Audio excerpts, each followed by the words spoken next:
The carriage stopped at a house where every clock read 4:27. Deborah Ligon stepped down in a fawn dress and a linen cap, a clergyman's orphan daughter with nothing but a small ivory cameo at her throat. Pemberton, the old butler, placed a page of handwritten rules in her palm before she crossed the threshold. Do not speak in his presence. Do not open the east wing. Do not touch the shards of crystal on the library floor. They had lain there for 10 years. Upstairs, behind a locked door, Kenelm Ravenshaw, Earl of Sherborne, waited in the dark, 34 years old, blind in both eyes since the fire, silent by choice since the day his brother died. A tall man in a black coat, a leather glove sealed over a ruined left hand, an ebony cane resting against his knee. He had not spoken a word in a decade. That first night, Deborah heard 3 sharp strikes of the cane against the floorboards above her room. A summons, a warning, a language she did not yet know how to answer. On the 3rd day, she carried his young sister into the forbidden library and greeted him aloud, as any decent woman would greet the master of a house. 1 strike of the cane. Get out. By evening, Pemberton was ordered to dismiss her. By midnight, 3 words appeared in a shaking hand on the Earl's desk. Let her stay. She did not know yet why he had written them. She did not know what he was beginning to hear in her voice at 3 o'clock every afternoon. Before the story begins, comment down below where you are watching from and what time it is there. If stories of justice, dignity, and love that arrives against all odds move you, leave a like, be sure to subscribe to the channel, and click join to become a member and help our channel. The autumn of 1818 came late to the West Riding, and the road that climbed to Sherborne Hall was lined with hedgerows already stripped bare by the wind. Deborah Ligon rode in the back of the mail coach with her hands folded upon a small trunk of dark leather, its brass corners dulled by too many quiet years. She wore a fawn gown of modest cut, a linen apron folded across her lap, and a white cap tied under her chin. A tiny ivory cameo sat at her collar. 24 years, and everything she owned fit inside that trunk. The coach lurched. She did not. She had learned, in the long months since her father's death, that the world took a curious pleasure in watching a clergyman's daughter learn how to bend. She had refused to bend. Instead, she had written letters, in a hand so fine that the vicar's widow had once mistaken it for engraving, and one of those letters had brought her here, to a house whose name people in the village said as though it burned the tongue. They've not had a governess in 3 years, miss, the coachman told her when at last the gates came into view. Not one that stayed. Then I shall be the one who stays. He looked at her, and looked away. The gates were black iron, worked into a design of ravens that had gone bald where the paint had flaked. Beyond them, the drive climbed between 2 rows of dying elms whose leaves lay in wet, coppery drifts along the gravel. Sherborne Hall rose from the mist at the end of it, a great grey house of the last century, symmetrical and severe, its west wing sealed by shutters weathered almost to the color of the stone. Ivy had climbed halfway up the front and been left there. Only a single ribbon of chimney smoke lifted from the east side, thin as a signature. The coach could not enter. Deborah stepped down, took her trunk by the leather strap, and walked the last quarter-mile alone. By the time she reached the door, her sleeves were damp and her breath came steady. She lifted the ring, a lion of pitted bronze, and struck 3 careful blows. From somewhere inside, a small, wounded sound answered, the striking of a clock that had not the right to strike at all. The door opened upon a man of 61, thin and very tall, with gray hair combed flat and small round spectacles balanced upon the very tip of his nose. A comma-shaped birthmark sat at his right temple.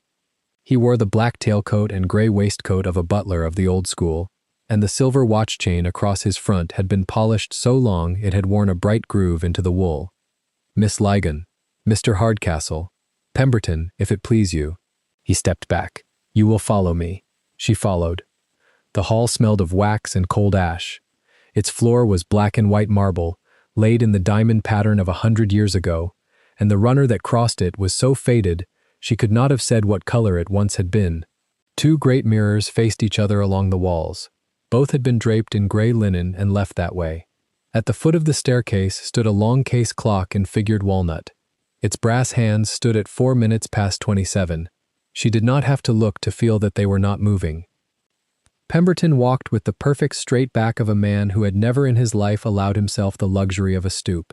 He did not offer to take her trunk.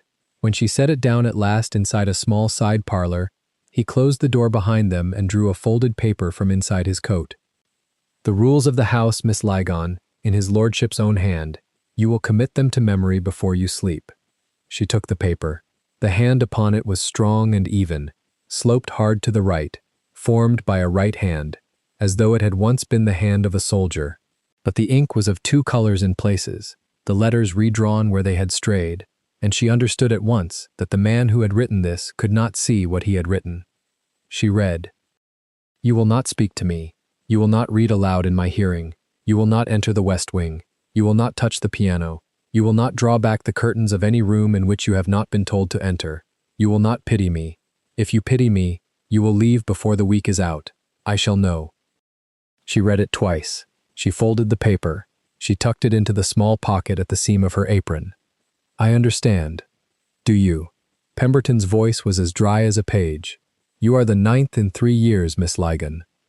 Then his lordship shall need only to count as far as 9. The old man looked at her over the tops of his spectacles. Something in his face, not warmth, not yet, shifted by a hair. "Miss Honora is in the schoolroom." He turned. She followed. The schoolroom was on the 2nd floor, above the east wing, and its window looked down upon a walled garden that had once been trained and was now a wilderness of thorn.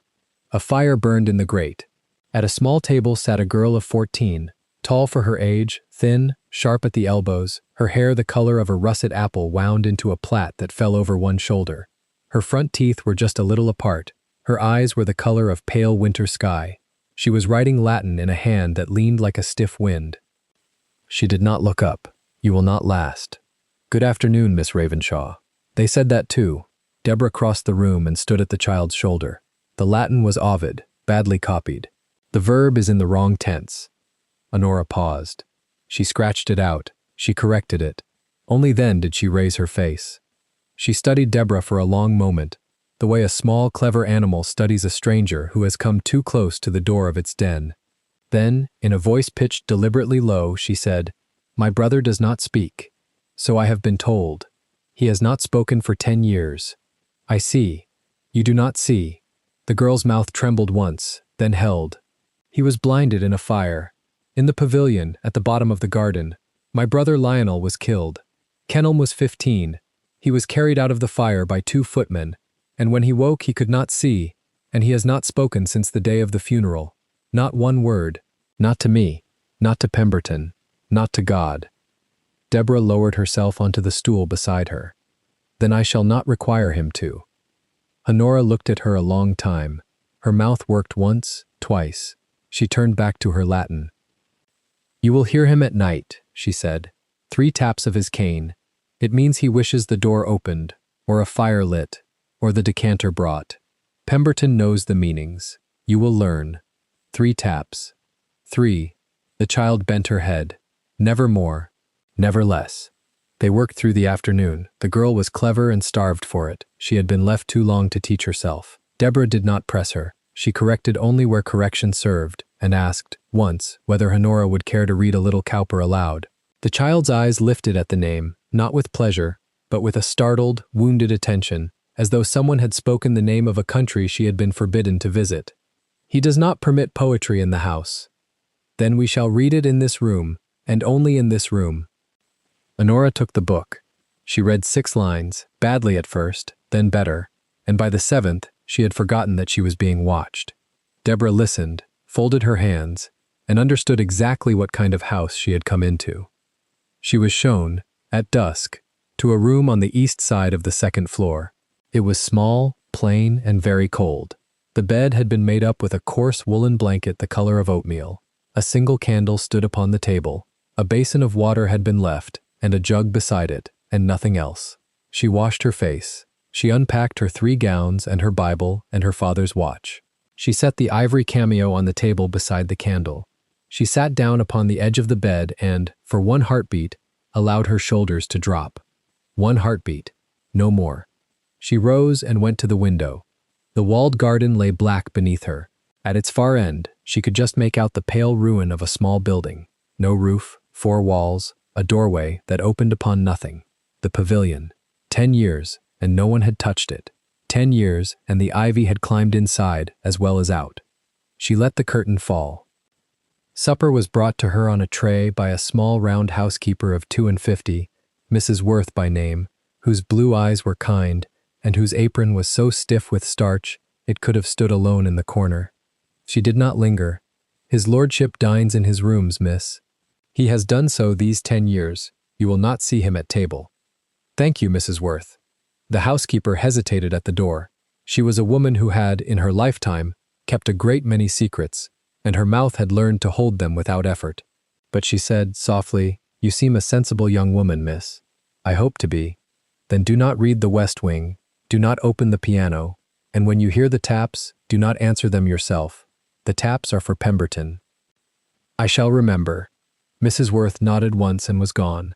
Deborah ate what had been brought, cold mutton, bread, a little cheese, water, and did not taste any of it.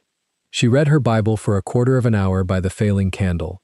She said her prayers, kneeling upon the bare boards, and when she rose her knees ached and she was glad of it. She undressed to her shift, folded her fawn gown across the chair, and got into the narrow bed. The house went quiet by degrees. First the kitchen fell silent, 3 floors down. Then a door closed somewhere along the east corridor, and the small crisp footsteps of Mrs. Worth grew distant and were gone. Then a longer stride past her door.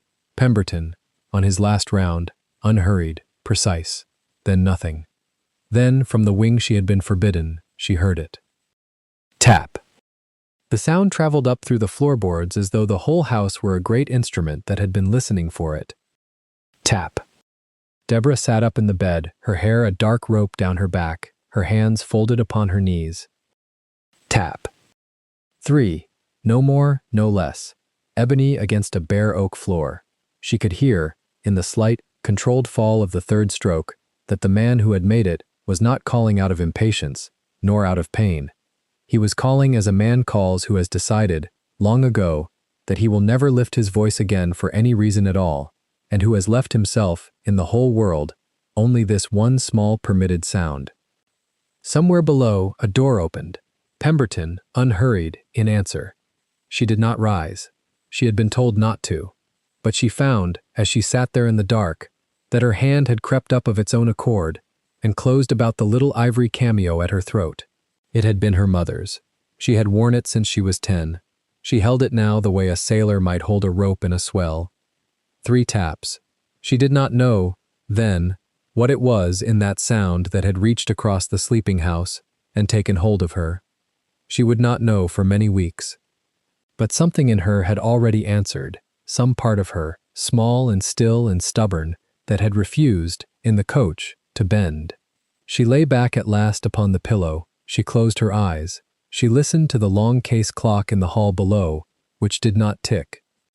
Outside, the wind came down off the moor and pressed itself against the shuttered west wing of the house, and somewhere in the sealed dark of it, a man she had not yet seen sat awake in a chair, with his mutilated left hand resting upon the head of a silver greyhound, and he had heard, quite clearly, the small firm knock of a stranger at his door at 4 o'clock that afternoon, and he had heard, quite clearly, that the knock had been struck 3 times.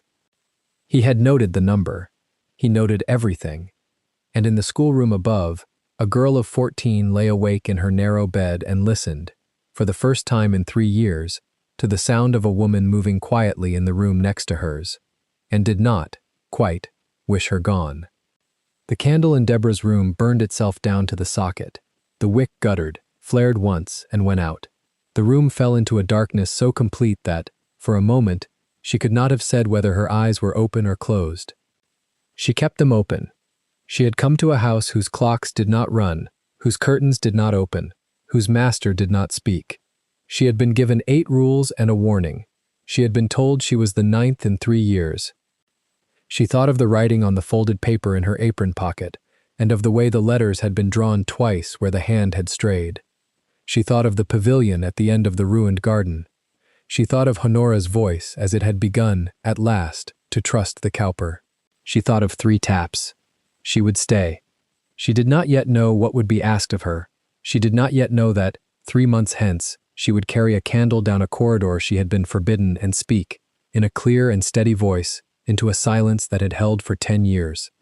She did not yet know the name of Lady Prudence Marchant, nor of Mr. Crayley, nor of the small emerald brooch that would one day be found, by strangers, in the pocket of her apron before 27 witnesses. She knew only that a bell would ring at 6:30 in the morning, and that she must be dressed and downstairs to meet it. She turned her face to the wall. Above her, somewhere beyond the sealed door of the west wing, the ebony cane struck the floor once more. A single stroke this time, softer, as of a man setting the weight of it down before rising to bed. Then the whole great house was still.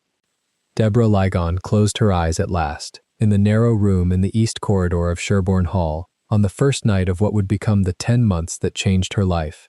And as she slipped towards sleep, she was already listening, without knowing yet that she was listening, for the next 3 taps.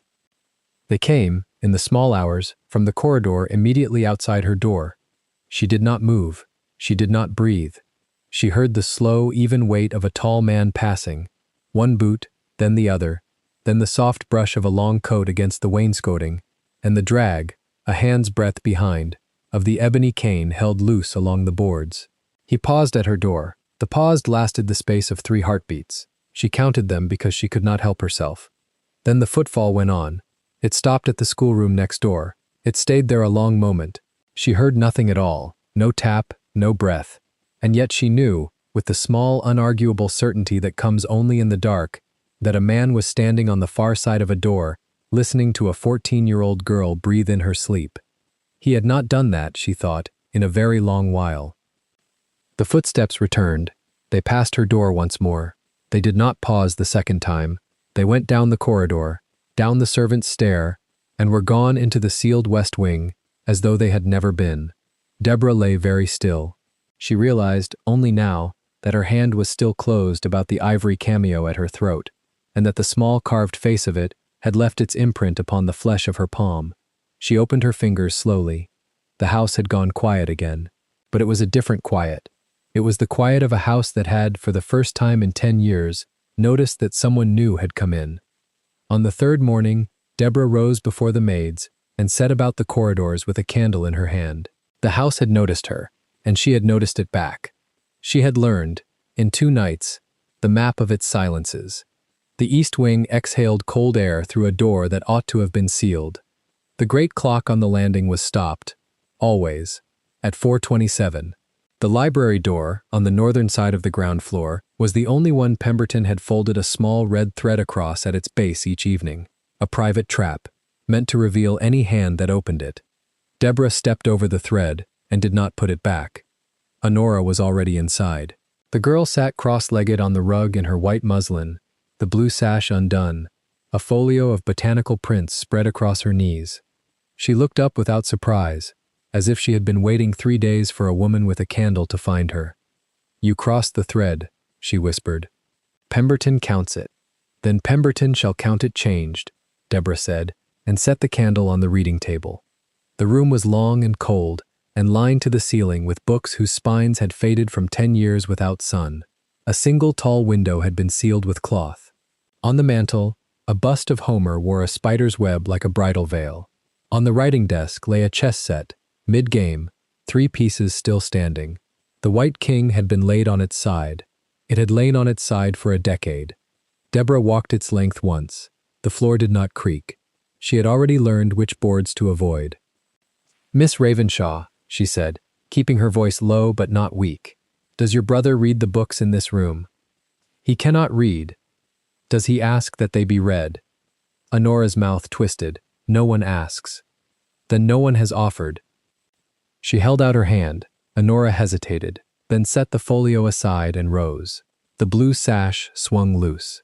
Deborah tied it as she would have tied it on any child in any parish schoolroom, a plain bow at the small of the back, and Honora stood very still while the ribbon was drawn snug, and did not breathe out until the knot was set. They went, together, down the long gallery to the small saloon where Kenelm Ravenshaw was known to take the 2nd hour of his morning. Deborah had already learned the sound of him, the ebony cane against the parquet, 3 measured strikes and then a long silence. The strikes came now, on the far side of the double doors. 3. She counted them. She lifted the latch on the count of 3 and pushed the doors inward with the flat of her hand, as though she had every right. He was standing at the cold hearth.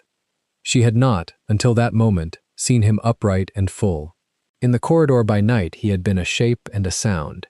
Here, in the winter light of a shuttered morning, he was a column of black, the long coat buttoned to the throat, the white cravat knotted small and severe, the black-gloved left hand resting on the marble ledge, the bare right hand curled about the silver head of the cane.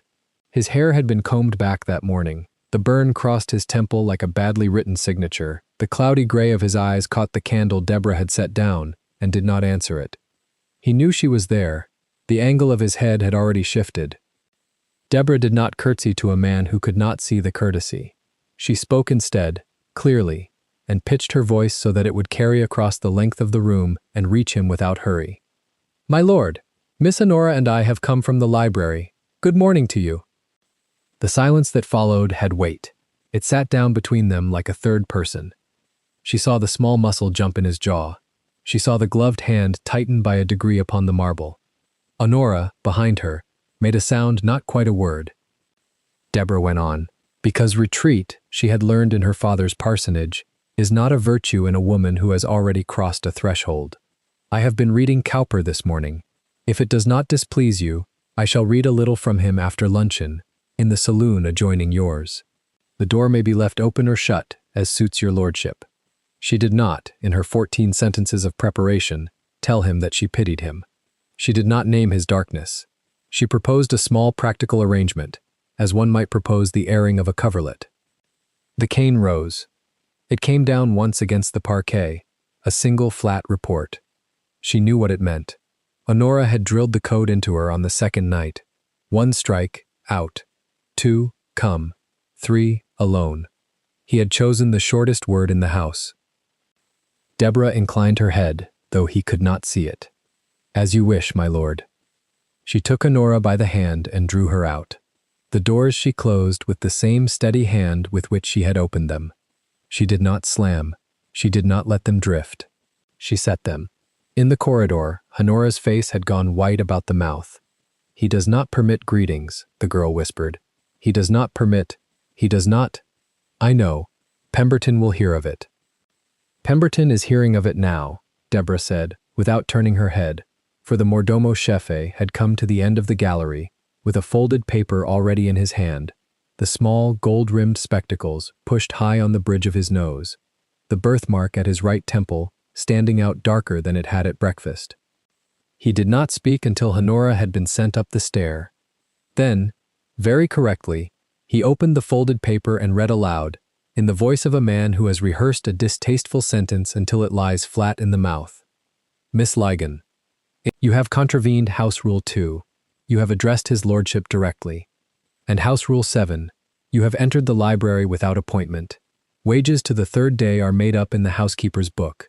Mrs. Worth will bring the sum to your room within the hour. The carrier passes the gate at 4. He did not look up from the paper. He did not need to. He had, she saw, read this same page to other women, in other years, in this same corridor. Deborah folded her hands in front of her apron. "Very well, Mr. Pemberton. Only that." He waited, half a breath, for her to argue. When she did not, his brows drew together above the small round spectacles, and he refolded the paper with the same precision with which he refolded everything in this house. "You will oblige me by remaining in your chamber until the carrier." "I shall." She went up the servants' stair without haste. She did not look back at the doors of the small saloon. She heard, faintly, the cane strike the parquet again, 1 flat report, and she understood that this time it was not for her, but for the room itself, for the silence that had, for one moment, contained a living voice speaking his name. On the second landing she passed Mrs. Worth, who had a folded linen sheet across one arm and a face full of the news already. The housekeeper's small blue eyes moved once over Deborah's untied apron and did not settle. She opened her mouth. She closed it. She stepped aside for Deborah to pass and, as Deborah passed, said, at a pitch meant only for the stair, "The mistress's chamber has not been swept in 10 years, miss. I mention it only because I have not had cause to think of it until this morning." Then she went on down without waiting for an answer, and the folded sheet did not so much as tremble in her arms. Deborah went up. In her narrow chamber under the north eave, she sat on the edge of the bed and did not weep. Weeping was for governesses of a different sort. She untied her apron, folded it, and laid it across her knees. Then she took out her small writing case, the one her father had left her, and drew a sheet of paper from it, and set the paper on the case, and dipped the pen. She wrote a single letter, and addressed it not to the Earl of Sherborne, but to Miss Honora Ravenshaw. It was 5 lines. It thanked her for the loan of the botanical folio. It named 3 prints the girl had shown her. It said, at its close, that reading aloud in a cold house is a small kindness that costs the reader nothing but a little breath. She sealed it with a wafer, and set it on the washstand, where any maid coming to strip the bed would find it and carry it, unopened, to the schoolroom. Then she waited. The house went about its afternoon. The kitchen bell rang, once, distantly. Mrs. Worth's steps came and went on the servants' stair, hesitated at Deborah's door, went away again without knocking. There was, at 4 o'clock, no carrier at the gate. There was, at 4:30, no carrier at the gate. At 5, snow began to fall in small, dry flakes past the small window, and still no wheels came up the drive. At 5:45, a light footfall came to her door and hesitated. The floorboard on the far side gave a small sigh under a weight less than a woman's. Deborah did not rise. The footfall waited. Then, very slowly, something small and hard was set upon the boards outside the door, and the footfall went away. Deborah opened the door and looked down.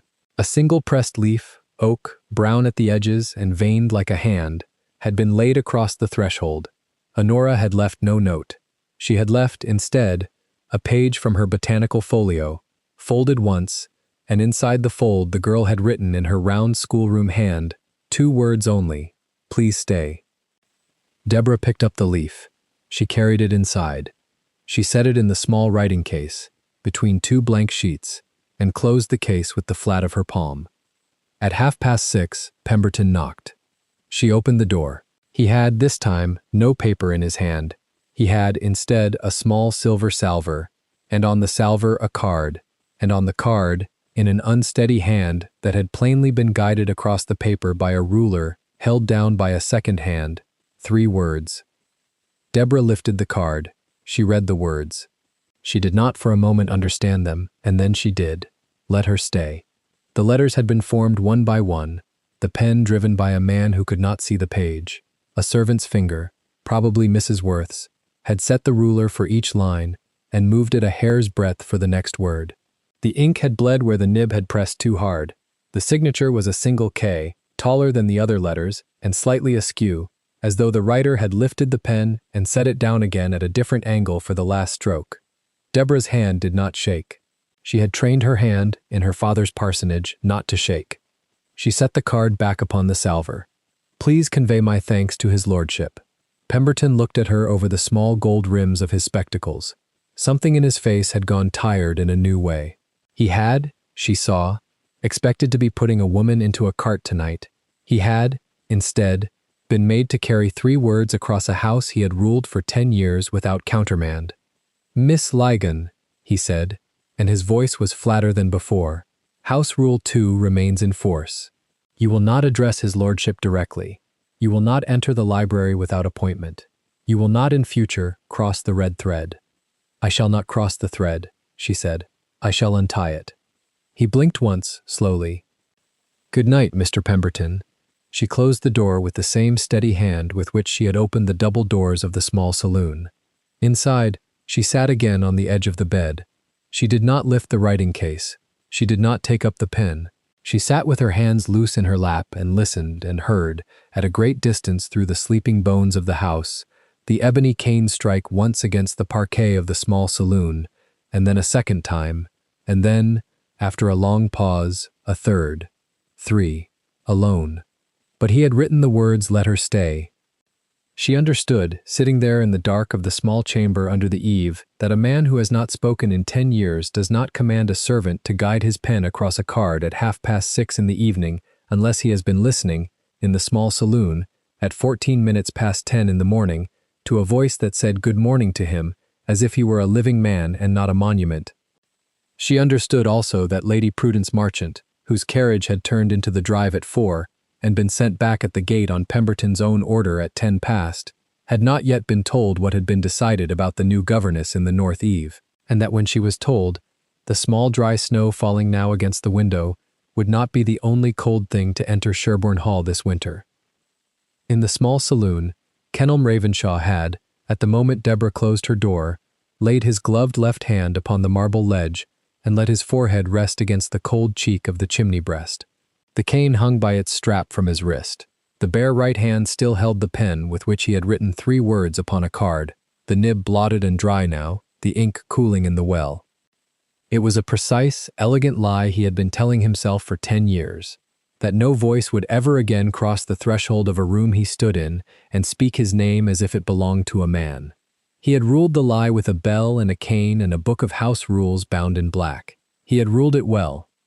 What he did not say, even inside the dark of his own head, was that this morning, at the exact moment the double doors of the small saloon had opened without being knocked, his heart had performed a small, disorderly movement that he had not felt since the summer he was 24, and could still see the shape of his brother's hand across a chessboard.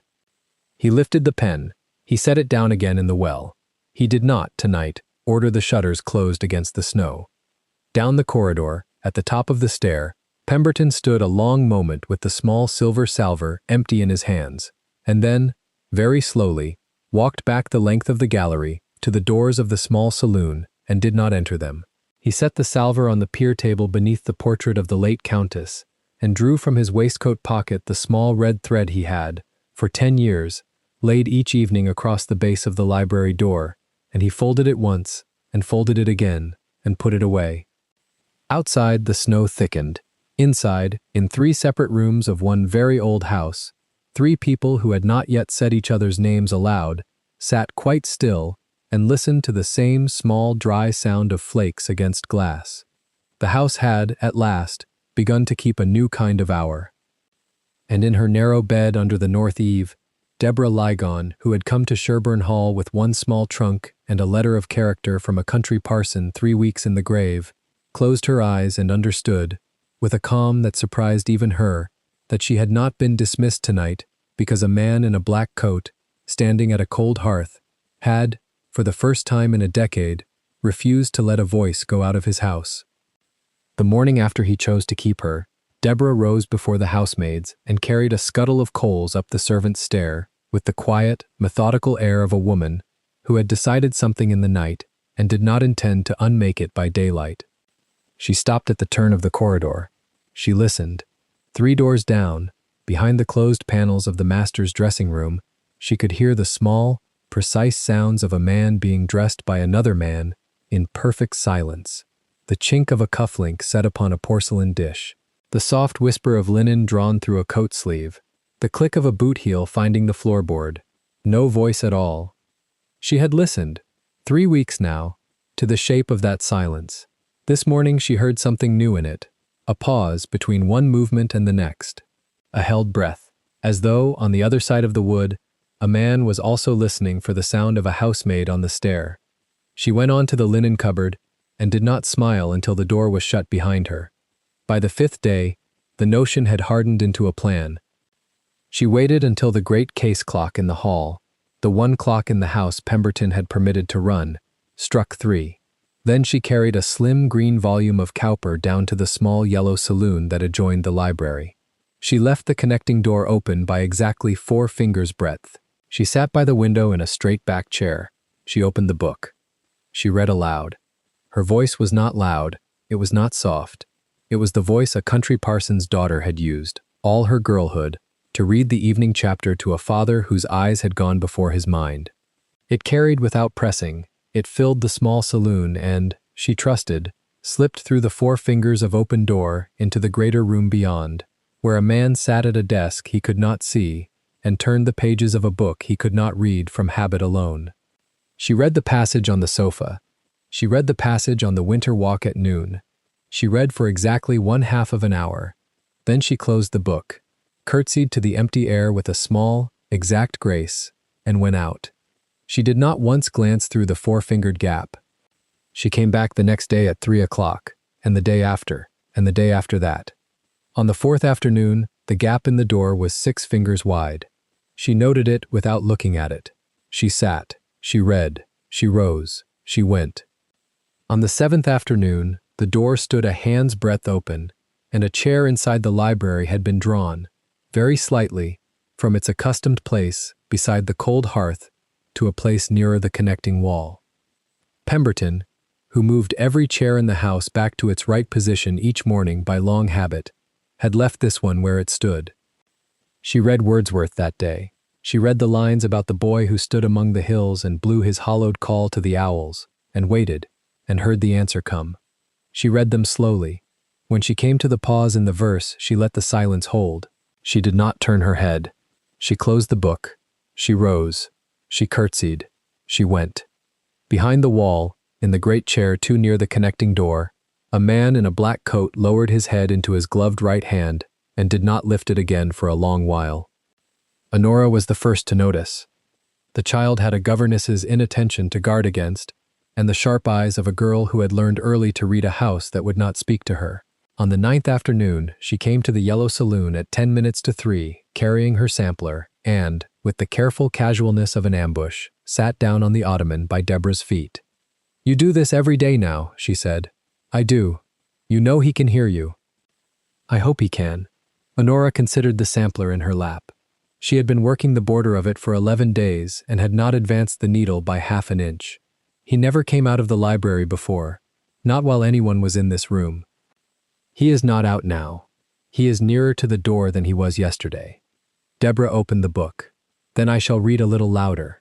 Honora looked at her a long moment with gray eyes that were her brother's eyes, only whole. Then she smiled, a small, crooked, startled smile, as though she had discovered a fire lit in a room she had believed abandoned for a decade, and slid down off the ottoman to the carpet, and folded her sampler out of the way, and set her chin upon her hands to listen. That day Deborah read for 3/4 of an hour, and did not once look through the door, and knew, without looking, that on the other side of it 2 people now sat still to hear her, a girl of 14 with a crooked smile, and a man of 34 with a gloved hand and a face like carved stone. The house began, in small ways, to move. A shutter that had been sealed for 10 years in the East Passage was opened one Tuesday morning by Mrs. Worth, on her own initiative, without any order given, and the pale autumn light fell for the first time in a decade upon a length of Turkey carpet that had gone the color of dust. No one spoke of it. The shutter was not closed again. A bowl of late roses appeared upon the sideboard in the small dining room, cut by Honora from the last sheltered corner of the walled garden. Pemberton, who might have removed them, walked past them twice and did not. The clock upon the mantel of the Yellow Saloon, which had stood at 4:20 for a decade, was, on a Thursday morning, found to be ticking. Deborah did not ask who had wound it. Pemberton did not say. The clock was permitted to go on. And in the library, at 3 o'clock each afternoon, the door stood a full foot open now, and the chair beside the connecting wall was not put back. She began to choose her books with a care she did not confess even to herself. She read Herbert one afternoon. The next she read a psalm, the 23rd, plainly, without piety, and thought she heard, through the wall, the small dry sound of a hand tightening on a leather glove. She read Cowper's lines on the receipt of his mother's picture, and stopped, on purpose, one stanza before the end, and left the poem unfinished in the air of the room, and went out. The next morning, upon the table in the Yellow Saloon where she was accustomed to leave her book, she found the same volume of Cowper opened flat, held down by a small ivory paper knife, at the very stanza she had not read. She stood looking at it for a long moment. She did not touch the knife. She did not remove the book. She only, at last, laid her hand upon the open page with the great care of a woman placing her palm upon a wounded thing, and said, aloud, to the empty room, "Very well, tomorrow then." The next afternoon she read the stanza she had left. She read it slowly. She read it as though she were reading it to one person only. When she had finished, she closed the book, curtsied to the four-fingered air, and went out with her hands cold and her heart striking the wall of her chest so hard she thought it must be audible in the next room. She did not sleep well that night. It was in the second week of this new arithmetic of the house that Mrs. Worth stopped her, one gray forenoon, upon the back stair. The housekeeper had a length of unbleached linen over her arm, and an expression Deborah had not seen on her before, a look composed in equal parts of anxiety and of a decision at last arrived at. She glanced up the stair, she glanced down it, she said, very low, Miss Ligon, a word, if you will, in the still room. The still room was cold and smelled of dried lavender and of last summer's quinces. Mrs. Worth shut the door, she set down the linen, she turned. You mean to stay in this house, she said. I do. Then there is a thing you must be told, and I have judged this 3 days now whether to tell it, and I have judged that you must know it, though the master would flay me if he knew I spoke of it, and Mr. Pemberton would turn me out at nightfall. Then do not tell me. I must. The housekeeper's calloused hands folded upon her apron. You read in the yellow saloon. You read of gardens and of brothers and of lamps put out. You do not know what you touch when you read those things in this house. Deborah went still. There was another one, Mrs. Worth said. Before. Another brother, Lord Lionel Ravenshaw, 2 years younger than the master, bright as a struck coin. He is not spoken of. His portrait was taken down the night after they carried him in from the pavilion, and it has not been put up since. The still room went very quiet. Somewhere in the wall a mouse moved and was still. The pavilion in the walled garden? Deborah said. That one, 10 years ago come November. There was a party, the young gentleman and 1 or 2 others, and there were fireworks laid up in the pavilion for the master's 24th birthday 2 nights after, and a lamp fell, or a fuse went, and the whole of it took at once, and my lord that is now, I mean, went in for his brother and brought him out, and it was too late, and it was too much fire, and when they laid the 2 of them upon the grass, Lord Lionel was already gone, and the master's face was as you see it, and his hand as you see it, and his eyes were burned out of his head. Deborah put her hand upon the edge of the still room table. He carried his brother's body upon his own chest across the lawn, Mrs. Worth said, with his eyes gone and his hand a ruin, and he did not fall until Pemberton reached him at the terrace, and when he came out of the fever 3 weeks later, he was told his brother was buried, and he opened his mouth to say his brother's name, and no sound came out of him, and no sound has come out of him since. Not once, not in 10 years, not for the parson, not for the physician, not when they told him his mother was dead the summer after, not one word, Miss Ligon, not one. Deborah did not speak. He is not mute in his throat, the housekeeper said. The physician looked. The throat is whole. He is mute in his will. He shut the door upon his own voice the hour he set his brother's body down, and he has kept it shut. He will not use the voice that could not warn his brother out of a burning room. Do you understand me? I understand you. Then understand this also. Mrs. Worth stepped closer. Her voice dropped to a thread. There was talk, at the time, talk of the lamp not falling of itself, talk of a fuse laid wrong. There was a magistrate's man came about the house asking questions, and the questions went a certain way, and then the questions stopped. The old Earl was still living. Money was paid, papers were put away. I do not know where the papers went. I know only that Mr. Pemberton went white the day the questions stopped, and stayed white a fortnight, and never spoke of the matter since. Do not you speak of it either. Not to him, not to Miss Honora, not to any soul in this house. I shall not. You read to him, the housekeeper said, and her hard blue eyes filled suddenly, and she did not let the tears fall. You read to him of gardens and of the country walk at noon. You read to a man who has not walked in his own garden in 10 years because his brother lies under the yew at the end of it. I do not know what you are about, Miss Ligon. I do not know if you know yourself, but you go carefully. You go very carefully. He is not a house you may open the shutters of at your leisure. He is a house that has been on fire, and the fire is not out. She took up her linen. She opened the door. She was gone. Deborah stood in the cold, still room a long time before she went out. She did not read Cowper that afternoon. She sat in the yellow saloon at 3 o'clock, with her hands folded in her lap and the closed book upon her knee, and the connecting door standing a full foot open beside her, and she did not read at all. The silence in the library on the other side of the wall grew, minute by minute, taut as a drawn wire. She heard the small dry creak of a chair. She heard the shift of a boot upon the boards. She heard, once, the very faint sound of a gloved hand set down upon a table and lifted again.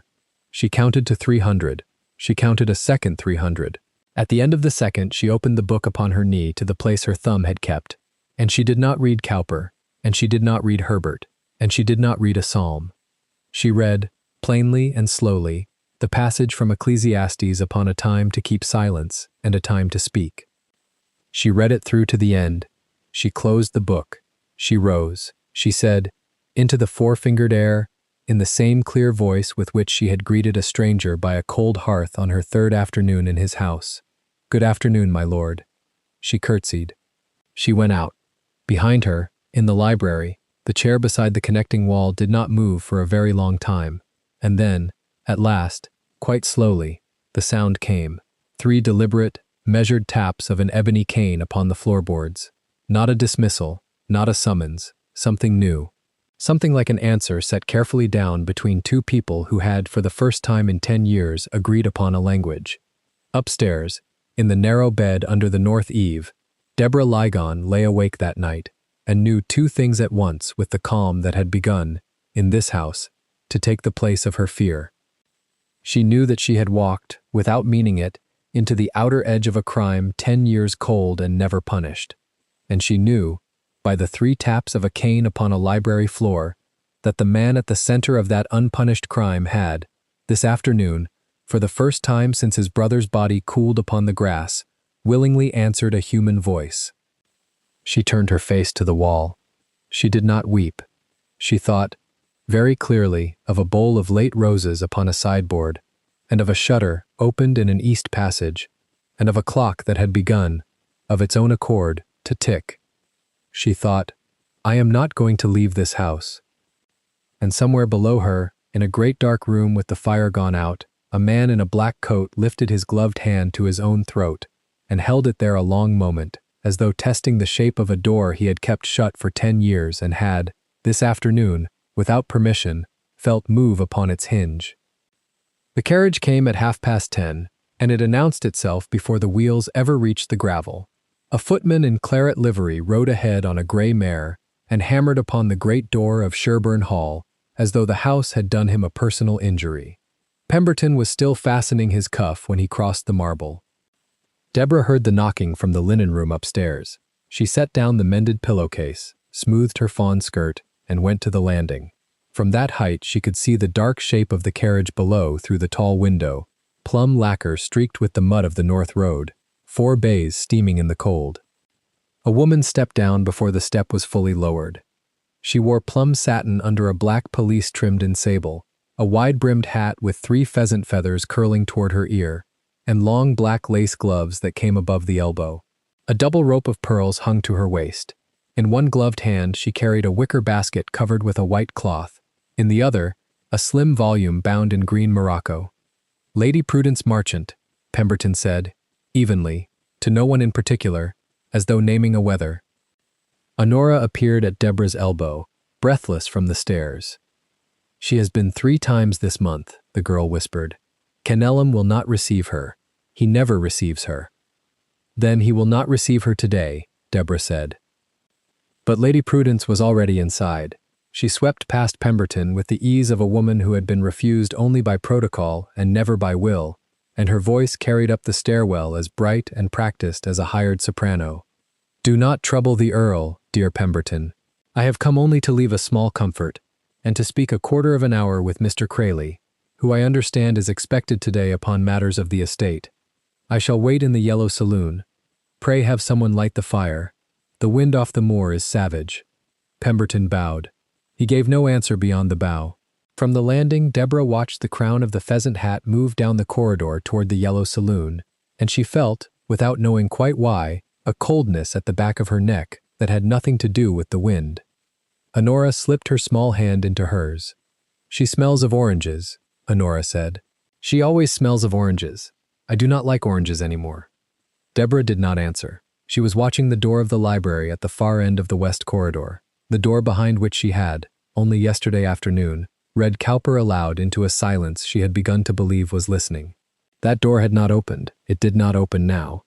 But she knew he was on the other side of it, and she knew he had heard the wheels. Mr. Crayley arrived at 11, wheezing, apologetic, his tobacco-brown coat sprinkled with the drizzle he had ridden through. He carried a leather portfolio far too full for its straps, and under his arm a second smaller bundle wrapped in oilcloth and tied with red tape. Pemberton took his hat and his damp cloak and led him not to the yellow saloon, where Lady Prudence sat, but to the small study beyond the library, where a fire had been kept since dawn. "Is his lordship able to attend, Pemberton?" "His lordship will attend," Pemberton said, in his own manner. Crayley nodded. He had known this house 10 years. He set his portfolio upon the desk and eased himself into the chair with the small grunt of a man who lived by other men's disputes. The door to the library opened without sound. Kenelm entered. The tap of the ebony cane came once upon the threshold, then twice more as he crossed the boards, and Crayley rose with the unhurried respect of long acquaintance. The Earl found his chair without help. He seated himself. The gloved left hand rested upon the head of the cane. The right lay open upon the desk, palm up, in the attitude of a man ready to receive whatever was placed within it. Crayley cleared his throat. "My lord, I would have written first, but the matter would not wait a post. And there is a second matter, from another quarter, which I must beg leave to speak of when the first is concluded. Miss Lygon, I understand, reads to your lordship at 3. If she might join us at that hour, it would be well. Some of what I bring touches upon the household." Kenelm's right hand lifted, and closed, and opened again. It was a gesture Pemberton had long since learned to read. He inclined his head and withdrew to fetch her. She came without her apron. She had removed it in the linen room when the summons reached her, and she carried instead a small slate and a stick of chalk, in case she should be asked to write. She curtsied at the door. The Earl did not turn his face toward her, but the cane, which had been still, moved a quarter inch upon the desk. She saw it. She sat. "Miss Lygon," Crayley began, "his lordship's neighbor, Lady Prudence Marchant, is at this moment in the yellow saloon. She has requested audience with me on a private matter concerning what she is pleased to call the future welfare of the Ravenshaw estate. She has, I am informed, brought with her a document." He untied the red tape upon the smaller bundle. He drew out a folded sheet of thick cream paper, sealed with green wax, and pressed with an unfamiliar crest. "A copy was sent to my chambers in York last week. I did not open it there. I opened it this morning in the carriage." He laid it flat. "It is a proposal of marriage, my lord, drawn up by her ladyship's own solicitor, fully drafted, fully witnessed on her side. It requires only your lordship's signature and the seal of Sherborne to become a binding contract of betrothal, with the wedding to be solemnized at Marchant Grange upon the first day of the new year. The settlement offered is considerable. £12,000 upon marriage, the Marchant lands to be held in joint tenancy, and the guardianship of Miss Honora to be transferred to her ladyship upon the marriage day." Deborah's chalk cracked against the slate. Kenelm's face did not move, but the fingers of his right hand, which had been open, closed slowly into a fist upon the desk, and the gloved left hand upon the cane whitened at the knuckle where the leather stretched. "I am to convey to your lordship," Crayley went on, quietly, "her ladyship's understanding that this is a great kindness on her part, that a gentleman in your lordship's condition cannot expect the interest of many ladies of quality, and that her own affection, seasoned by long neighborhood, has ripened beyond mere friendship. Those are her words as reported to me. I do not endorse them." The fire spat once. No one spoke. Crayley lifted his eyes from the paper. "There is a further clause, my lord, on the 4th page. In the event that your lordship should predecease her ladyship without direct issue, the whole of the Ravenshaw estate, entailed portions excepted, passes to her ladyship in fee simple. Miss Honora, at that point, becomes her ward in every particular." Deborah set the slate down upon the arm of the chair. She did not trust her hand to hold it.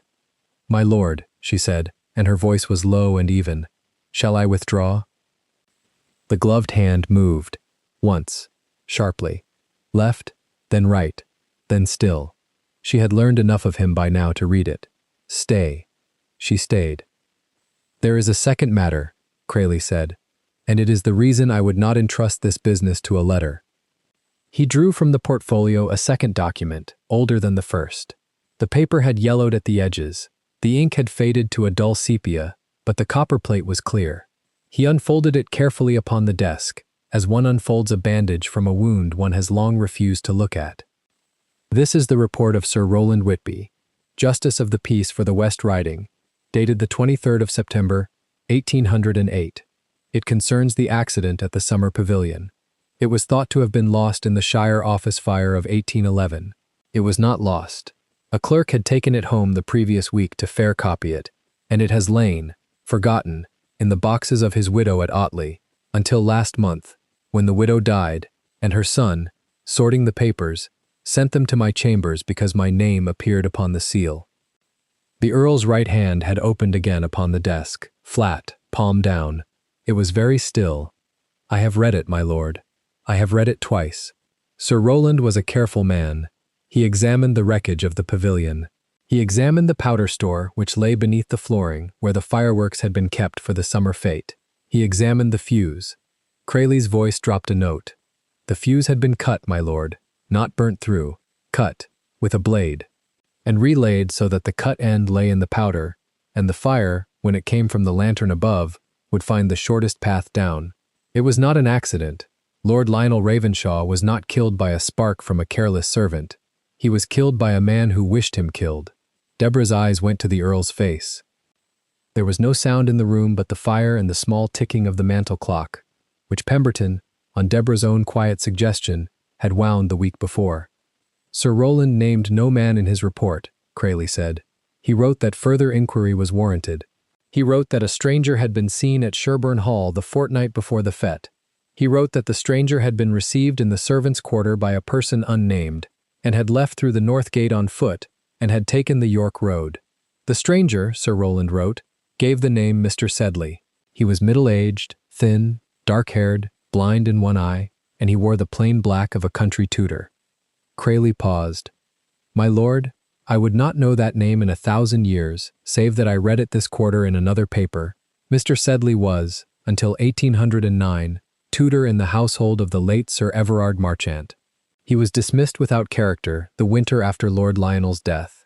He is now settled in Antigua as clerk in a sugar factor's house, from which post, I have this morning ascertained by inquiry, he has been receiving an annuity of £40 a year, paid quarterly, from an account at Coutts, held in the name of Lady Prudence Marchant. The gloved hand upon the cane trembled once. Then it was still. Deborah did not breathe. Crayley folded his hands upon the desk. He was a plain man, a plain solicitor, and he had come to the end of a plain sentence, and it seemed for a long moment that he did not know how to speak the next. My lord, he said at last, I have not laid this before any court. I have not laid it before any magistrate. It will require corroboration, such as a court of law will accept, and that corroboration will not be easy. But I am your lordship's servant in this house before I am any court's officer, and I felt that your lordship must know, before your lordship met her ladyship's offer of marriage, upon what ground her ladyship stands, and by whose hand, in all probability, your lordship's brother died. He stopped. The Earl's face had not changed, only the mouth had grown, if possible, thinner, and the pale eyes, which saw nothing, had turned by some small degree toward the window, as if he were looking, across 10 years, at a small pavilion of white-painted wood, in a garden he had not been permitted to enter since the day it burned. Deborah understood in that moment more than Crayley had said. The letters that had come from Marchant Grange each spring on the anniversary of the accident, filled with tender remembrances of dear Lionel, the visits with baskets of preserves, the offers to sit with Honora when she was ill, the green morocco book of poetry left upon the hall table, with a pressed violet marking the page on constancy, the mourning kept for a man not her husband, extended a decade past custom, the neighbor who did not marry. All of it, patient as a spider at a corner, weaving a room she meant one day to own. And when the Earl had at last, that afternoon in the library, turned his blind face toward the sound of a governess reading Cowper, and the smallest thing had moved in him, some watcher unseen had felt the web tremble. That was why the carriage had come today. Deborah rose. She did not know she meant to rise until she was standing. Her slate slid to the boards with a small, clean sound. My lord, she said, her ladyship is at this hour in the Yellow Saloon. She will expect to be received before she leaves. Shall she be? Kenelm's right hand lifted from the desk. The forefinger unfolded slowly, and pointed once, without haste, toward the door of the study, and then curved, deliberately, as a man curves his finger when he beckons another to approach. Crayley looked at Deborah. His lordship wishes her ladyship to be brought here, Crayley said. To this room. Yes, sir, said Deborah. She went herself. She did not send Pemberton. She crossed the marble hall and pushed open the door of the yellow saloon, and Lady Prudence looked up from her green morocco book with the same practiced smile and the same small tilt of the plumed head, and said, "My dear Miss Lygon, how thoughtful of you to come to me yourself." "His lordship will see you now, my lady," Deborah said. "In the study. Mr. Crayley is with him. His lordship desires you should bring the document." The smile did not quite hold. Something moved behind the green eyes, small and quick, and gone.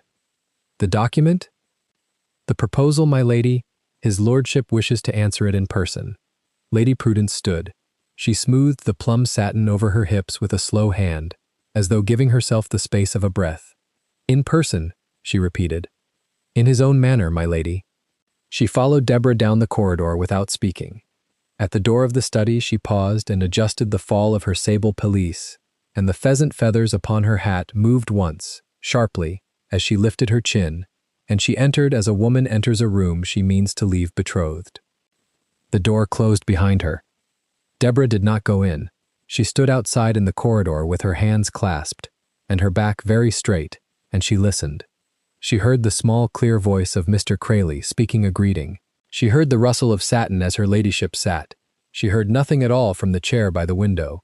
She heard, after a long moment, the ebony cane strike the boards once, softly, and the sound was neither anger nor summons but only a single, deliberate mark, as of a man placing a piece upon a board. And then she heard Lady Prudence laugh, high and bright, and the laugh had in it, for the first time in the many years Deborah had heard that laugh described, a thread of thinness she had never before permitted. Deborah turned from the door. She walked without hurry, back along the corridor to the library, and she stopped before the reading desk where each afternoon at 3 she opened Cowper, and she laid her small chalk-dusted hand flat upon the wood, and she looked at the closed door of the study at the corridor's end. Upstairs, in the linen room, Honora sat upon the window seat with her chin upon her knees and watched the plum carriage in the drive and waited to hear the wheels turn away. They did not turn away for a very long time. When at last they moved, the horses were fresh and stamping, and the coachman had grown so cold he did not touch his hat as her ladyship climbed within, and the door closed upon a face beneath the pheasant feathers that no longer smiled at all. The carriage did not go back to Marchant Grange. It went, Pemberton observed from the north window, toward the York Road, at a pace no widow in half-mourning had any earthly business setting upon that hill. In the study, Mr. Crayley folded the older paper carefully back into its oilcloth. He tied the red tape, he said, in his plain voice. "My lord, I shall need 3 months, and I shall need Mr. Sedley brought home from Antigua, and I shall need the ledgers of Coutts.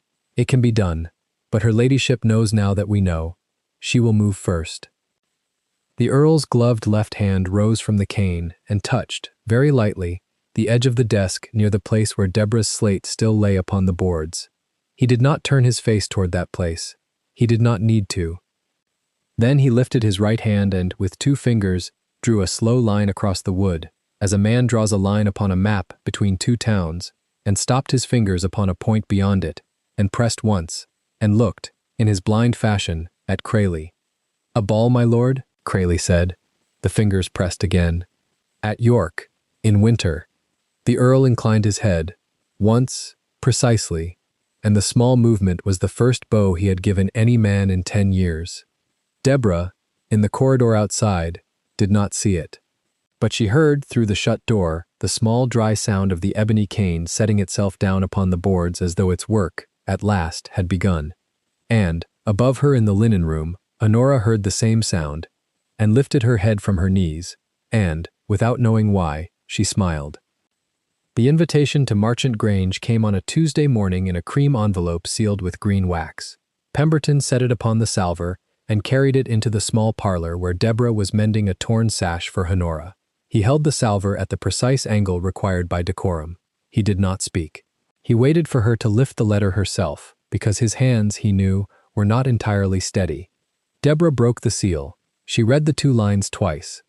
"Lady Prudence requests the honor of my presence at a small afternoon gathering," she said, "for the improvement of the parish poor.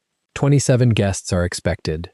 27, Pemberton repeated. His voice was flat. She wishes me to accompany Miss Honora. Miss Honora is not invited. Deborah looked up. Pemberton's mouth had tightened into a line so thin it seemed drawn with a pen. She understood, then, that he had already read the letter, or that he had read the woman who wrote it, and that he had been expecting this envelope for some weeks. Mrs. Worth will keep Honora at home, Deborah said quietly. I shall go alone. Miss Ligon. I know, Mr. Hardcastle. You know nothing. He set the salver down upon the pier table. His knuckles were white upon its rim. That woman has never once invited a governess to sit among her guests. Not in 12 years. Then she has a reason today. Yes. Pemberton adjusted his spectacles, and the small motion seemed to cost him a great deal. That is what troubles me. Deborah folded the letter along its creases. She thought of the ebony cane setting itself down upon the boards, and she thought of the 3 written words that had kept her in the house. She thought, too, of the Earl at his desk that morning, his gloved hand resting on the arm of his chair, his blind face turned toward the door as she passed it, as though he could hear, through wood and plaster, the exact pattern of her step. I shall go, she said. It would be unwise to refuse her. It would be safer. Safety, Mr. Hardcastle, is a luxury I have not been able to afford since my father died. She rose, and the mended sash slid from her lap. Pemberton stooped, with the stiff care of a man of 61, and picked it up, and folded it, and gave it back to her. I shall have the gig brought round at 2, he said. By 2:30, she was traveling the lane between hedgerows, already stripped by November. The gig wheels struck stones. The horse's breath rose in pale plumes. Deborah kept her hands folded upon her reticule, and did not look at the road behind her. Marchant Grange stood at the end of a long avenue of leafless limes. Every window was lit, though the afternoon was not yet dark. Carriages had drawn up along the sweep. Footmen in claret livery moved between them. Deborah stepped down alone. The drawing-room was already full when she was announced. Lady Prudence rose from her seat by the fire in a gown of plum satin. She crossed the carpet with both hands extended. Miss Ligon, how very good of you to come. Your ladyship. You must let me present you to my dearest friends. Prudence turned Deborah by the elbow, not roughly, but with a firmness that admitted no refusal. Lady Eversley. Mrs. Prynne, Colonel Barrett, this is Miss Ligon, of whom I have spoken. She has undertaken, with great courage, the education of poor Honora Ravenshaw. The room made the small murmur of a room noting a name. Deborah curtsied. She kept her back straight. She observed, without appearing to observe, that Lady Prudence had placed her not by the window, nor by the door, but in the exact center of the arrangement, where every eye in the room could find her without difficulty. Tea came. Cakes came. A young curate read 3 verses of improving poetry. Lady Prudence spoke of a school she meant to endow. She spoke of blankets. She spoke of orphans, and her voice trembled with a practiced, becoming warmth, and Colonel Barrett wiped his eye with a large linen square. Deborah sat very still. She watched Lady Prudence move about the room. She watched her lay one hand upon the shoulder of the vicar's wife and murmur something that produced a small nod. She watched her stoop to a footstool where a cup had been overturned, and set it right with the gentleness of a woman who had never in her life spilled a drop of anything. And she watched Lady Prudence, twice, glance toward the tall clock in the corner, as though timing the afternoon against an appointment that had already been set. A footman circled with a decanter of ratafia. He did not offer any to Deborah. That, too, had been arranged. The clock struck the 3/4 hour. At 3:45, Lady Prudence rose and clapped her hands once, softly. Dear friends, she said, I must beg your indulgence for one small vexation, and then we shall have music. The room grew quiet. An emerald brooch has been missed from my dressing room since yesterday. My maid Susan is beyond reproach. My footmen have been in my service these 15 years. I fear, therefore, that some visitor to the house has committed an error of judgment. I do not accuse. I merely ask that each of us permit a small examination of our persons, so that the matter may be closed and forgotten before we take our leave. There was a rustle. A woman by the window gave a light, uncertain laugh. Colonel Barrett said, Quite proper, quite proper. 2 footmen entered with a lacquered tray upon which lay a folded white cloth. Lady Prudence turned, and her eyes rested upon Deborah with a gentleness so exact that Deborah understood, in that instant, everything.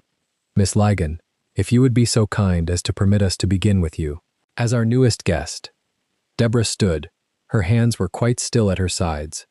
She said, in the clear voice she used when reading poetry aloud in the small saletta, "Of course, your ladyship." The footman approached with the cloth. He knelt. He asked her, with averted eyes, to lift the corners of her apron pocket. She lifted them. His hand went in. His hand came out. Between his gloved thumb and forefinger, there lay a brooch of green stones set in gold. It caught the firelight. It caught every eye in the room. The curate drew in his breath. Mrs. Prynne set down her cup with a small, terrible clink. Deborah looked at the brooch. She did not look at Lady Prudence. She said, very quietly, "That is not mine." "No," said Lady Prudence. "It is mine. I did not place it there." "My dear child," Prudence's voice broke with a beautiful sorrow, "no one is accusing you of malice, only of a weakness that any of us, in reduced circumstances, might understand. Sit down, I beg you. We shall speak of it privately. I did not place it there. Miss Ligon, I did not place it there, and you know that I did not." The room made a second, sharper murmur. Colonel Barrett rose from his chair. Lady Eversley lifted her fan. Deborah felt, all at once, the 27 pairs of eyes upon her, and beneath them, the older weight of every housemaid in every house who had ever been searched and found guilty of a crime she had not committed and turned out that same night without a character. She did not weep. She did not raise her voice. She curtsied to Lady Prudence with the exact depth appropriate to a governess taking leave of her hostess. "With your ladyship's permission, I shall wait in the hall for my conveyance. Miss Ligon, you will wait in the housekeeper's room." "As your ladyship wishes." She walked from the drawing-room without hurry. She heard, behind her, the small, suppressed sob that Lady Prudence had prepared for the moment of her leaving. She heard Colonel Barrett say, "Poor creature, poor misguided creature." She heard someone else, a woman whose voice she did not know, say, "One never can tell, with clergymen's daughters." She sat in the housekeeper's room for 1 hour and 40 minutes. She did not touch the tea that was placed before her. She counted the tiles of the hearth. There were 19. She counted them a second time, from the other side, and there were 19 still. Twice a maid put her head round the door and withdrew without speaking. Once a small dog crossed the flagstones on some errand of its own and paused to look at her with mild brown eyes. Deborah offered her hand. The dog, with the exquisite good breeding of Lady Prudence's household, declined. Through the closed door she could hear the sound of the harp being tuned in the drawing-room. She could hear laughter, at intervals, and the small, high note of a woman's exclamation. She could hear, once, quite clearly, her own name. She did not weep. She held the fingers of one hand within the fingers of the other, and she pressed until the pressure hurt, and by the small pain she kept her eyes dry. Pemberton came for her at 6. He did not speak in the gig. He did not speak in the lane. When the lights of Sherborne Hall appeared between the elms he drew rein and let the horse stand a moment in the dark. "Miss Ligon, Mr. Hardcastle, you know what I must do." "Yes. His lordship's steward has already been sent word. By hand, by a boy on a fast pony. I could not prevent it. She sent the boy from her own stable before you had left the drawing-room. I understand. I do not believe it of you. He did not turn his head. He spoke to the horse's ears. I want that upon record between us. I do not believe one syllable of it. Thank you, Mr. Hardcastle. I am obliged, nevertheless, to require your departure by tomorrow noon. I understand." He clicked to the horse. They rolled the last quarter-mile in silence.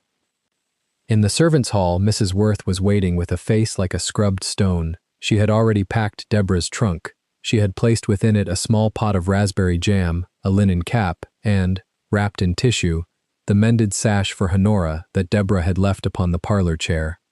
"You will not speak to the child tonight," Mrs. Worth said. "She sleeps.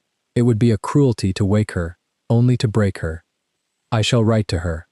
She cannot yet read joined hand. Then I shall print each letter." Mrs. Worth turned her face aside. She rubbed at her eye with the corner of her apron. She said, in a voice much lower than her usual voice, "He has not been told. Not by me. Not by Pemberton. She will tell him at breakfast. Or Mr. Crayley will. Or the letter from the Grange will be read to him. There is no way to keep it from him past sunrise." Deborah set her hand upon the housekeeper's sleeve. Mrs. Worth, I must ask something of you. Ask. Bring me paper. Bring me ink. Bring me a candle to the linen room. And do not tell Mr. Hardcastle. Child, I know that he cannot read it. I know that better than any of you. Bring me the paper. Mrs. Worth looked at her a long moment. Then she nodded once and went, and returned with a sheet of good foolscap and the small brass inkstand from the still room. Deborah carried them up the back stairs. She sat upon the low stool where Honora had wept 2 nights before. She dipped the pen. She wrote. She wrote in a hand as clear as printed script. She wrote without a wasted word. She named Lady Prudence. She named the brooch. She named the 27 witnesses and gave the 7 whose names she had gathered. She named Mr. Crayley's report of the summer, and the tutor, and the sabotaged fuse of 1808, and the pavilion, and Lord Lionel. She wrote what she had never dared to say aloud to any living creature. It is my belief, my lord, that the same hand which took your brother's life 10 years ago has now taken my reputation, and for the same reason, because those in her way must be silenced before they can speak. She will offer you marriage next. I beg you, when she does, remember this letter that you cannot read, and remember that I wrote it knowing you could not, because it is the truth, and the truth must be set down somewhere in this house before I leave it, whether it is read tonight or in 100 years. She signed her name in full, Deborah Ann Ligon. She blotted it. She folded it once. She did not seal it, because a seal upon a letter to a blind man was the last cruelty she could imagine. She went down the great staircase in her stockinged feet, carrying her boots in one hand and the letter in the other. The house was asleep. One lamp burned upon the newel post. The library door stood ajar as it always stood at this hour, so that the Earl might walk into it before dawn without touching a handle. She crossed the carpet. She found the desk by counting paces from the door. She set the letter in the exact center of the blotter, waited at one corner with the small brass seal he had not used in 10 years. She stood a moment beside the chair. She did not touch it. She said, aloud, though there was no one to hear, "Forgive me for the noise I am about to make in your silence." She went out. At the top of the back stairs, Mrs. Worth was waiting with a shawl over her nightdress, and Honora's mended sash folded in her hands. She did not speak. She put the sash into Deborah's palm and closed Deborah's fingers over it. At 6:30 the next morning, in a gray light without sun, Deborah walked out through the servant's door with her trunk carried between Pemberton and a stable boy. The gig was at the gate. She did not look back at the house. She did not look up at the windows of the linen room, where a small face in a white cap was pressed against the glass, watching her go, and she did not see Honora's hand strike the pane once, and then lie flat against it like a starfish stranded upon a rock. The road out of the park lay under a low gray sky that did not brighten.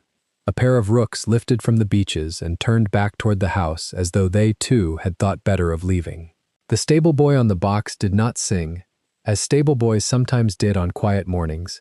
The reins moved in his hands with the small, unhappy motion of a lad who had been told what had happened and had not been permitted to say anything to anybody. She was set down at the crossroads at the village of Ellerby at a little past 8. There was no coach until noon. She sat upon her trunk in the churchyard beside her father's grave, which she had visited on her arrival in October, and she waited, and she did not weep, because weeping, she had learnt from her father, was for the hours when there was no one who required your usefulness, and she was not yet certain whether she had, in this world, another hour of usefulness left to give. Behind her, across 4 miles of plowed field, in a library whose curtains were still drawn against the morning, an unsealed letter lay upon a blotter beneath a brass seal, and the man to whom it was addressed sat down in his chair without knowing it was there, and set his gloved hand upon the desk, and, for the first time in 10 years, felt, beneath his fingers, the faint, dry rasp of paper that had been placed there by a hand that was no longer in the house. The paper stayed under his gloved fingers for a long moment. The rain had begun in earnest against the tall windows of the library, and the wind carried the smell of wet stone and bruised leaves through a chimney that had not been swept in a decade. Kenelm did not move. He only pressed his palm flatter against the folded sheet, as though the ink itself might rise through the leather and speak. Mrs. Worth stood in the doorway with her apron twisted between both hands. "My lord," she said, "Miss Ligon left a letter for you before Mr. Pemberton drove her out. I know I ought to have said sooner. I could not bring myself to burn it." He turned his head a fraction toward her voice. The scarred temple caught the low firelight. His mutilated hand, still hidden inside its black glove, tightened once upon the desk. "Read it," he wrote upon the small ivory tablet at his elbow, and turned the tablet so she might see. She came forward on unsteady steps. She lifted the paper with the reverence of a woman handling a relic. Then she began, and her voice, though tremulous, did not falter. The letter did not weep. It did not plead. It set down, in Deborah's precise clerical hand, every event of the afternoon at Marchant Grange in the exact order they had occurred. The emerald brooch, the 27 guests, the made lettuce, purchased by Lady Prudence for the sum of 5 guineas, whose eyes had refused to meet Deborah's own. The letter named the widow's tutor. It named the pavilion. It named Lord Lionel. It closed with a single line. "I do not ask you to believe me. I ask only that you do not marry her." Mrs. Worth's voice broke upon the last word. She set the paper down. For a very long moment there was only the rain. Then Kenelm rose. He rose slowly, as a man rises who has not decided yet whether he means to stand or to strike. The bengala of ebony fell from the desk and rolled across the floorboards. He did not reach for it. He turned instead toward the tall decanters upon the sideboard, and with one deliberate sweep of his gloved hand, he took the first of them off the wood. The crystal shattered. Port spread across the parquet in a slow red bloom. He struck the second decanter, then the third. He crossed to the chess table where the pieces had stood untouched for 10 years in the position of a game his brother had never finished, and he laid his hand upon the board and pushed. Kings, bishops, the little carved horses, all rolled together onto the floor. The table went after them. It cracked at the joint. He opened his mouth. No sound came out. His throat worked around a shape it had forgotten how to make, and still no sound came. He struck the wall with the flat of his gloved palm, and struck it again, and the ivory tablet fell and split. Mrs. Worth had backed to the doorway with both hands at her mouth. Deborah entered. She had come up the drive in the storm on foot, without a bonnet, her fawn dress black to the knees with rain, her hair loose down her back where the coke had come apart. She had walked the 7 miles from the rectory at Kirkby. She stood now in the doorway of the wrecked library with her sardas standing out against the pallor of her face, and she looked at Kenelm, and she did not speak. He turned toward the sound of her breathing. His whole body knew her at once. She saw the change of it, the shoulders that had gone rigid with grief settling into a different rigidity altogether, the terrible stillness of a man who has understood that the person he was breaking the room for has walked into the room. She crossed to him. She did not stop for the port upon the floor, or the broken crystal beneath her wet shoes. She walked straight to him through it, and she took hold of the black lapels of his casaca with both her small hands, and she pulled. He came. That was the thing that undid her afterward, when she remembered it, that he came without resistance, as a horse that has been broken to a hand it trusts. She drew him from the library into the corridor. Pemberton had risen from his chair by the great stairs and stood, mouth ajar, his molho of shaves silent against his hip. She passed him without a word. She drew Kenelm past the marble bust of the 3rd Earl, past the sealed door of the east wing, out through the garden entrance whose bolt Mrs. Worth had oiled that morning for reasons she could not have named. The storm took them both. The rain came down in sheets across the abandoned parterres. The box hedges, untrimmed for a decade, threw dark wet shapes against the ruined lawn. Deborah drew him along the gravel path where the moss had risen between the stones. She drew him past the dry fountain where a stone nymph stood one-armed among the weeds. She drew him toward the pavilion. She stopped 10 paces short of it. She turned him by the lapels to face her. He towered above her in the streaming dark. The rain had plastered his black hair against his brow. It ran along the scar at his temple. His cinza claros eyes, vidrados and blind, moved a fraction over her face, as though searching for a landmark he could no longer see. His mutilated hand rose halfway between them and hung there in its black glove. He drew himself up. He drew himself to his full 190 centimeters, and his shoulders squared, and his mouth set into the hard fina severa line she had first seen 10 weeks ago in the doorway of a library he had forbidden. He was terrible in that moment. He was every inch a Condé. He was a man who had been struck and struck and struck, and had learned that the only answer was to become stone. She did not step back. She raised her hands from his lapels to his shoulders. She set her palms flat upon the wet black wool. And then, because he was too tall for her to reach otherwise, she rose upon the balls of her feet, and she laid her forehead against the center of his chest, where the cravat had gone limp with rain and clung to his throat. He shuddered once, through his whole frame. Then he broke.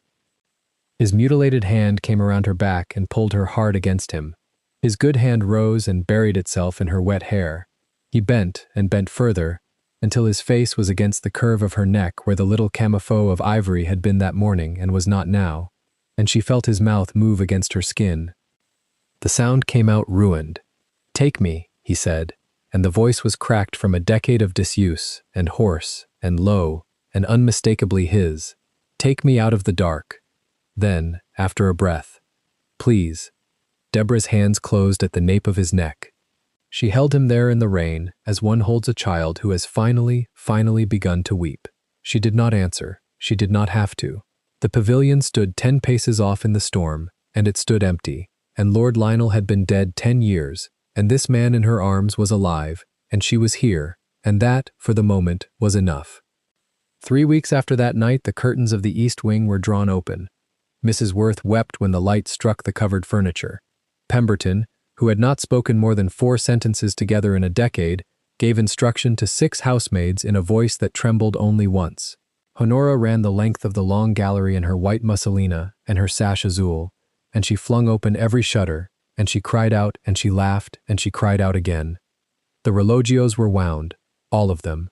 The one in the entrance hall that had stopped at 4:27 began to move at 10 minutes past 9 on a Tuesday morning, and Kenelm, standing at the foot of the stairs with his bengala in his good hand, tilted his head toward the sound and let it go on. Mr. Crayley came from York in a hired chaise. He came with a leather pasta that was no longer Puida but new, and he came with 3 sealed letters and a warrant of the King's Bench. The tutor of Lady Prudence Marchant had been found in a boarding house in Liverpool. The letters he had written to his former pupil across 10 years had been found in a locked bureau at Marchant Grange, unearthed by a bailiff acting upon Crayley's information. They named the pavilion. They named the pavio. They named the price. Lady Prudence was arrested at her own breakfast table. The inquest into the death of Lord Lionel Ravenshaw was reopened by a special commission of the West Riding. Crayley presented the letters. He presented the accounts. He presented the sworn affidavit of the maid Lettice, procured by the offer of no money at all, but of a passage to a cousin in Nova Scotia. The commission sat for 11 days. On the 12th, it returned a finding of conspiracy to murder against Lady Prudence Marchant, together with a separate finding of criminal defamation against the same person in the matter of one Deborah Lygon, spinster of the parish of Kirkby. Marchant Grange was seized against costs. The plumas de faisceau and the collar of parolas were sold at auction upon the lawn. The books of poetry were burned by order of the sheriff. Lady Prudence, spared the noose by the intervention of a cousin at the Home Office, was transported under guard to a house of correction in Inverness, there to remain during the pleasure of the Crown. The Tun, which had adored her upon a Tuesday, cut her upon a Thursday. Her name was struck from the visiting cards of every hostess between London and York before the month was out. Deborah heard the news standing at the long window of the small salita, where she had once read poetry aloud to a wall. She did not smile. She did not weep. She set down the letter Crayley had sent, and she looked out across the parterres where the box hedges were being cut back by 3 men with shears, and she thought of the stone nymph and of the rain, and she said nothing at all. Behind her, upon the little table where the tea things stood, Kenelm laid 3 sheets of paper. "Read them," he said. His voice was still the voice of a man learning a new instrument, low and careful, testing each word for weight. He had spoken perhaps 40 sentences in 3 weeks, and each one was a coin. She turned. The first sheet was a settlement, the second was a deed. The third was a printed card, engraved that morning by the stationer in York, bearing the arms of Sherborne and a single line in copperplate. The Earl of Sherborne requests the honour of Miss Deborah Lygon's company at the Winter Assembly, York, upon the 12th of December, at 9 of the clock. She looked up at him. He was standing at the far end of the room with his good hand upon the head of the Bengala, and his blind eyes turned toward the sound of her breathing. He was very still. It occurred to her, quite clearly, that he was afraid. "My lord," she said. "Deborah," he answered. It was the first time he had used her name. The night of the ball arrived. York had not seen such a crowd at the assembly rooms in 20 years. The candles had been trebled. The musicians had been brought from Leeds. The hostesses who had spent the autumn cutting Lady Prudence Marchant now stood in their best plumes at the head of the great staircase and craned their necks toward the door, for it was said that the Earl of Sherborne, who had not been seen in society since the year of Waterloo, would attend. Deborah entered upon his arm. Her vestido was of seda straw, pale as winter wheat, the decote cuadrado modest, the mangas curtas bufantes, embroidered along the hem, with espigas de trigo in a darker silk. Her luvas were of cabritilla creme to the elbow. At her throat, upon a fita of velvet the color of ferragem, hung the little camafeo of ivory. Her cabello, which she had never worn otherwise than in a severe coque, had been dressed by Honora into a soft knot at the crown, with 2 pale ringlets loose at the temples. Kenelm was in black. He wore the casaca comprida of fine wool, the colite of striped silk, the calcas of Nanquim, the botas polished to a mirror. His cravat was pregiado into an apertado no.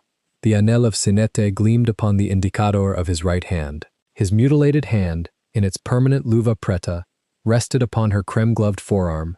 The whole ton fell silent. It was one of those silences that pass through a great room like a stone dropped into still water. The dowagers turned. The debutantes turned. The old generals in their scarlet turned. The Duchess of Devonshire's cousin, who had come up from London for the occasion, lowered her fan. Kenelm walked with Deborah to the top of the room. He did not stumble. He set his bengala aside upon a footman's tray. He turned to face the assembly. And he spoke. His voice, still hoarse at its edges, still careful with each vowel, carried the length of the room. "My lords, ladies, gentlemen." He paused. His blind eyes, cinza claros and unfocused, turned nonetheless toward the exact quarter where the hostesses stood. "This is Miss Deborah Lygon, of the parish of Kirkby in this riding. She will do me the honor of becoming Countess of Sherborne upon the feast of St. Valentine." He inclined his head half an inch. "You will oblige me by making her welcome." There was a beat. Then Honora, from the gallery, clapped once. It was taken up. The great room broke into applause. The musicians, who had been holding their bows, struck up a slow country dance, and the guests parted, and Kenelm turned to Deborah and offered his good hand. "I cannot see you," he said, low, for her alone. "Tell me what you wear." "Straw silk," she answered. "And your mother's cameo," Honora insisted. He was silent a moment. The corner of his hard fina boca moved. It was the closest thing to a smile she had ever seen upon his face. "Then walk me through the dance," he said. "You have walked me through the rest." She laid her hand upon his. They moved into the figure of the dance. He followed her pressure with the exact obedience he had learned in a wrecked garden 3 weeks before. Where she turned, he turned. Where she stepped, he stepped. The whole ton watched, and the whole ton understood, though not one guest in that great room could have named the thing they saw. Honora, from the gallery, wept openly and without shame. Pemberton, who had come to York upon the box of his master's carriage and stood now in the servants' passage with his hat in his hand, drew a great breath and let it out very slowly, and adjusted, for the first time in 10 years, the molho of chives at his hip, so that they sang against one another. Mrs. Worth, in a new black dress bought upon the housekeeper's account, watched from beside a pillar and pressed her calejadas maos to her mouth. Mr. Crayley, in a coletta of decent blue, rather than the sadrez of mostarda, blew his nose into a handkerchief he had ironed himself, and thought of a boy who had died in a pavilion in 1808, and of the letter that had at last set the record straight. Outside, the winter wind moved across the great stones of York, and the storm that had begun on the night of Marchant Grange had, at some hour that no one had noticed, given over into snow. And that, in the end, was the whole matter, that a gouvernante of no fortune and no name, in a fawn dress upon a rainy afternoon in the West Riding, had opened a sealed door and read poetry to a wall, and been seen at last, and had seen in return, by the only man in England who could not look at her, and that the price of being truly seen, when it is paid in full. If this story moved you, stop for a moment and reflect. Has there ever been someone in your life whose silence you learned to read before you ever heard their voice? Have you ever been humiliated in a room full of people who chose to believe a lie about you and had to wait, with folded hands, for the truth to walk in on its own feet? And when love finally called you by your name, in public, in front of everyone who once looked past you, did you have the courage to take the arm that was offered? Tell us your experiences and feelings in the comments. We read them all. And if you believe in stories about dignity restored, justice that waits 10 years to arrive, and love that speaks its first word in the rain, leave a like, be sure to subscribe to the channel, and click join to become a part of our community and help the channel.